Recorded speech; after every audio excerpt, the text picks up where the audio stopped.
I just finished binding my 2025 art journal. I haven't finished decorating the cover or anything, but the journal itself is bound now. And I just used a wax thread and a 3-hole pamphlet stitch, as you can see right here. It's not as tight as I would like, so I was thinking a 5-hole stitch might have been better for this journal, just because I used an Amazon envelope, and it's a little, like, it's kind of bulky and awkward in places, so it might have been better, like it might have been held better by a 5-hole stitch. But I'm gonna see how this does. I can always restitch it if I need to. And I want to leave some features, like right here where you can see the Amazon packaging, and down here where you can see the packaging underneath the little mark making bits. And on the inside cover, I think I want to leave this pull tab right here showing, and then decorate this part. So there we go. And then you can flip that page right there, and then we have this page, which is just some bristle paper, some text from a book. This is one of my painted pages.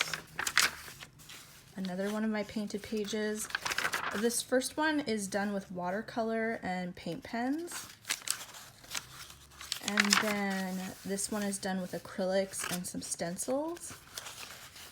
And I wanted a lot of white pages so that I have a lot of what's the word? A lot, like the opportunity to do whatever I want with it. So I wanted a lot of white pages to do that. And this isn't a very big book. Then I have these pages, which are kind of an interesting interactive bit. And then I have the strings right here. And I might attach a charm to them. It goes like that. Sorry for the awkward filming. I'm on my bed and I'm using my phone handheld. So yeah, my mom really liked this page right here, the colors. And there we go.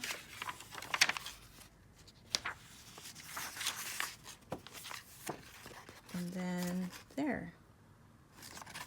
And then I still need to decorate the back. So yeah, that's my book, and I'd love to see your journals for 2025. If you guys want to tag me on Instagram, you can tag me on Instagram to see your journals for 2025. I'd love to see.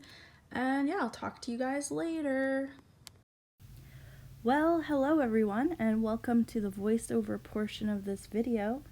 So I don't know if I mentioned previously, but the whole point of painting flowers, which I'm starting to do right now, is for the 28 February Flower Challenge by Amanda Evanston.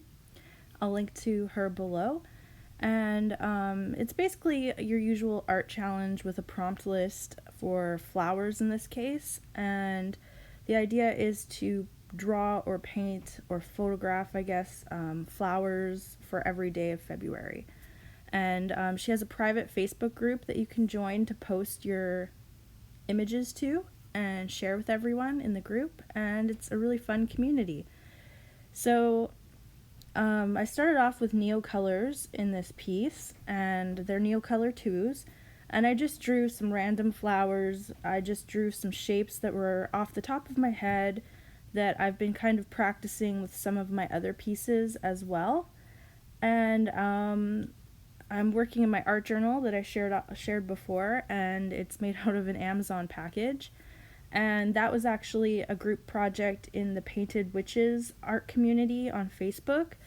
It's a lovely community, so if you're interested in joining, you should look up, I think her name is still The Painted Witch on YouTube. It might be Of Earth and Bone, I'm not sure, but I will link her down below as well, and you can check her out, and she's the organizer of the Painted Witches community.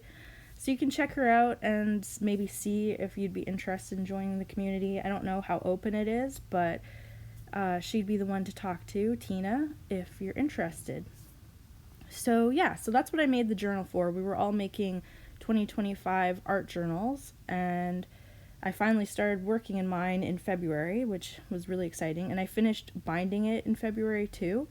So it wasn't exactly ready for the 1st of January, but yeah, and as you can see in the work that I'm doing right now, I love neon paints. Neon fluorescents, hot pinks, hot oranges. Oh, I love them so much. And I've been in 2024, I kind of made a big departure from the type of artwork that I usually made, which was ink and watercolor illustrations of like pretty girls, magical girls, and it was more of a cartoony style of illustration. And in my fine art now, I'm painting women a lot more realistically, at least I think they are. And I'm using different paints and not just watercolors. I'm using a lot of mixed media and not doing like the ink outlines or anything anymore. I'm kind of saving the more illustrative stuff possibly for within my art journal and doing the more realistic painting on paper and canvas. So yeah. What else do we have here? So, like I said, I've been making a departure from my usual style of art. The departure started mostly in 2024, and now I'm drawing a lot more flowers, landscapes, and realistic faces, realistic nature studies, also just fun, joyful, whimsical art too. So, and I'm also experimenting with abstracts, and I'm gonna be getting some acrylic inks, which I'm really excited about. I'm gonna be ordering them in a few days from Delta Art. They're my favorite Canadian art store right now, and I've ordered from them a lot in the past few years, so really recommend them. They're great. And I'll link to them below too if any of you want to check them out. If you buy your art supplies in Alberta or in Canada, they're a great shop. And I'm in BC, so it's a bit of a distance away, and I still order from them, and I get my stuff fairly quickly. And yeah, so I'm going to be getting some acrylic inks, which I'm really excited about. I've been majorly inspired by Tracy Verdugo. Her artwork is so bright and happy, and that's a lot of what I'd like to focus on in my art nowadays is bright, happy, feminine faces, whimsical flowers, some realistic studies, some abstracts, sketching, journaling, art journaling, sketchbooks. All that good stuff is where I want to put my focus now. And I'd also like to teach some classes on YouTube. I've never taught like a class before, so I'm really excited to give it a shot and see if I am a good teacher or not. And it'd be great to get your feedback on anything that I can improve on or what you're liking specifically when I start like trying to teach something. So I'd really appreciate that. And yeah, so let's see, what am I doing here? So I'm blocking in the sky with a mixture of phthalo blue, I believe, and black, and maybe a little bit of white. I'm not sure if I added white, but I love doing like gardens at midnight. I think there's something so magical about blossoming flowers at midnight. I know that there are some flowers that bloom under a full moon, like under moonlight, but I thought it'd be fun to just do a whole garden that's blooming at midnight.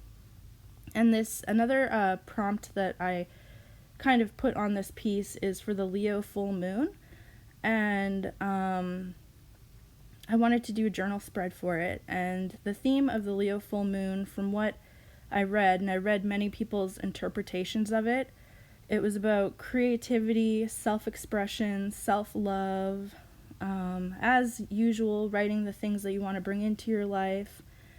And there's rituals for releasing the things that you don't want in your life, like writing down a list of things you don't want, and then just tearing it up or lighting that list safely on fire and just letting those things go. And I think those are really cool rituals. And yeah. So now I'm drawing a kitty cat because the prompt for the February flowers in this piece was to draw a cat with flowers. And so I was trying to think of how to add a cat in, and I think I figured it out in a good way. And it's kind of hard to spot at first, but once you see the cat, you can't unsee it. And now I'm listing all the things under the Leo full moon that I want to bring into my life. And there ends up being a big blank space next to those words, and I fill it in with a flower.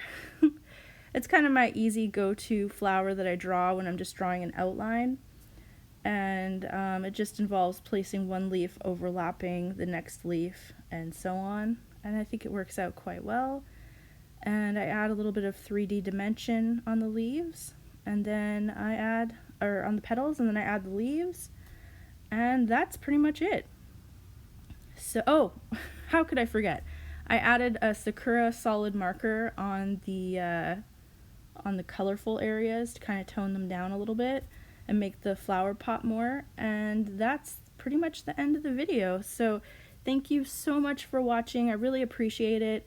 If you have any comments or feedback, I'd love to read it, and don't forget to like, comment, subscribe, and follow me on Instagram and my Substack, which I'll link below. So yeah, hope you have a great day. Peace!